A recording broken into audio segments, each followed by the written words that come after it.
নমস্কার বন্ধুরা, আমি দীপ আপনাদের সাথে আজকে নতুন আরও একটা ভিডিও নিয়ে এলাম। আজকে আমরা জানব এলসি কোড এমআর ট্যাবলেটের সম্বন্ধে। এই এলসি কোড এমআর ট্যাবলেটটি আপনারা কারা এবং কিভাবে ব্যবহার করবেন, তো চলুন দেখা যাক বন্ধুরা। সর্বপ্রথম আমরা এই মেডিসিনটির সম্পর্কে একটু জেনে নিই। তো দেখুন বন্ধুরা, এটি হচ্ছে এলসি কোড এমআর ট্যাবলেট। এই ট্যাবলেটটি সাধারণত একটা স্টিকে 10টি ট্যাবলেট হয়ে থাকে। এই 10টি ট্যাবলেটের দাম পড়বে আপনাদের বর্তমান বাজারে 90 টাকায়। তো বন্ধুরা, এই ট্যাবলেটটির ম্যানুফ্যাকচারিং ডেট যদি আমরা দেখি, দেখুন 12/2022 এবং এক্সপায়ারি ডেট 11/2024, অর্থাৎ এই ট্যাবলেটটি সাধারণত 2 বছর পর্যন্ত ভালো থাকবে।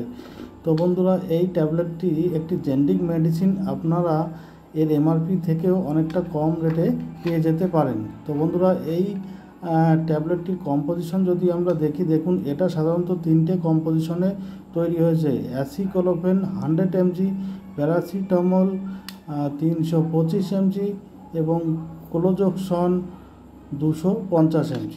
তো বন্ধুরা, আপনার ঘরে যদি বয়স্ক ও বাবা মা বা দাদু ঠাকুর দাদা থেকে থাকে বা ঠাকুমা থেকে থাকে, তাহলে অতি অবশ্যই এই ভিডিওটি দেখবেন। যে সমস্ত বয়স্ক মানুষরা উঠতে গেলে বসতে গেলে মারে বাবারে করে চিৎকার করছে, হাতে পায়ে গিটে গিটে জয়েন্টে জয়েন্টে প্রচুর পরিমাণে ব্যথা হচ্ছে, সেই সমস্ত মানুষের ক্ষেত্রে এই মেডিসিনটি ব্যবহার করতে পারেন। এই মেডিসিনটি হাতে পায়ে গোড়ালিতে জয়েন্টে জয়েন্টে যে সমস্ত প্রচুর পরিমাণে ব্যথা হয়, সেই ব্যথার থেকে নিরাময় করতে হলে এই মেডিসিনটি আপনারা ব্যবহার করতে পারেন। তো বন্ধুরা, একজন প্রাপ্ত বয়স্ক মানুষ এই মেডিসিনটি দিনে 2টো করে খেতে পারে, সকালে একটা এবং রাতে একটা খাবার পর।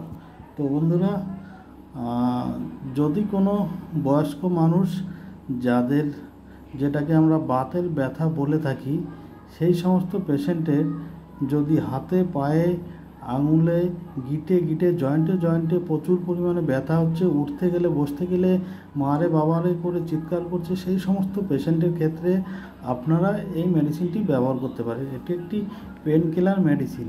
তো বন্ধুরা, এই মেডিসিনটি আপনারা প্রয়োজনে ব্যবহার করবেন, অপ্রয়োজনে ব্যবহার করবেন না, যেহেতু এটা পেন কিলার মেডিসিন।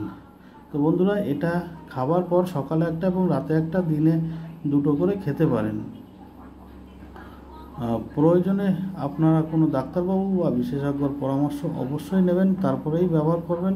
তো বন্ধুরা, এই ছিল আজকের ভিডিও। আবার দেখা হবে পরবর্তী ভিডিওয়। ভালো থাকবেন, সুস্থ থাকবেন, ধন্যবাদ।